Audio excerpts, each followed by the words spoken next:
Welcome to Charleston, a sleepy southern town that prides itself on, well, being a little slow. Except perhaps in the shopping district, where consumers say aggressive sales tactics have cost them thousands of dollars, even to the point law enforcement's now considering it a crime. Popular vacation destinations bring big crowds, lots of money, and merchants trying to cash in on the excitement. But these tourist-trapped towns also provide the perfect cover for a con. And so she goes, where are you from?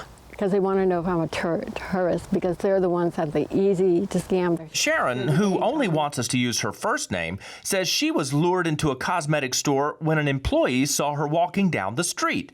After a slick demonstration of their age-defying cream, she says the salesperson, playing on her vanity, pressured her into purchasing the expensive product. But just for me, he was going to reduce the price, and he said, don't tell anyone because they will be jealous that I'm giving it to you at such a great price.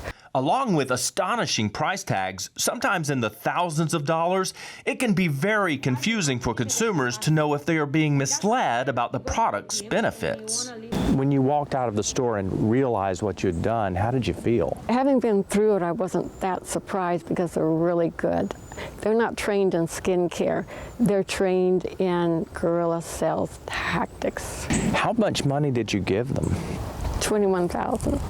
Welcome to what appears to be the ugly underbelly of these beauty boutiques, drawing people in with so-called fountain of youth products being pitched by the rich and famous.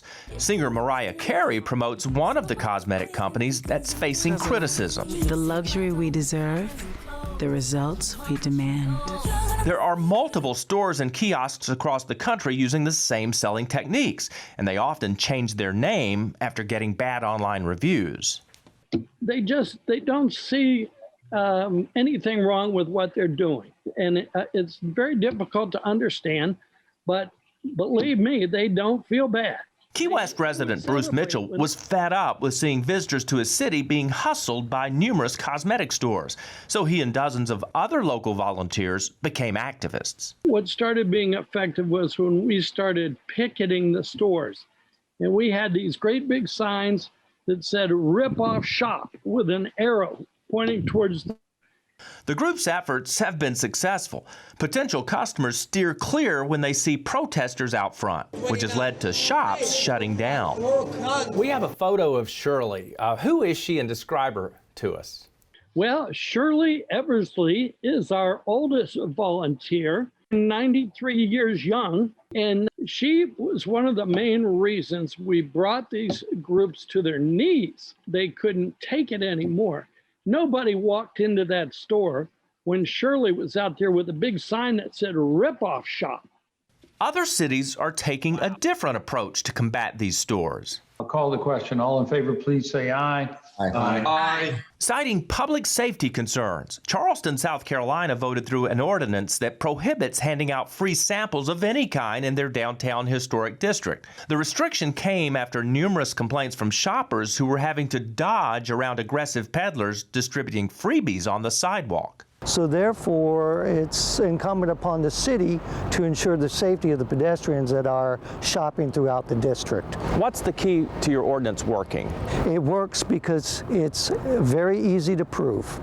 You know if someone's standing there and they hand out a product because it's in plain sight. No hiding, no getting around it. Coming up. More than you will do this, it will get better and better and better in a time. Inside Investigations goes undercover to put their promises of youth-defying products to the test. And an industry insider shares some ugly truths about this beauty business.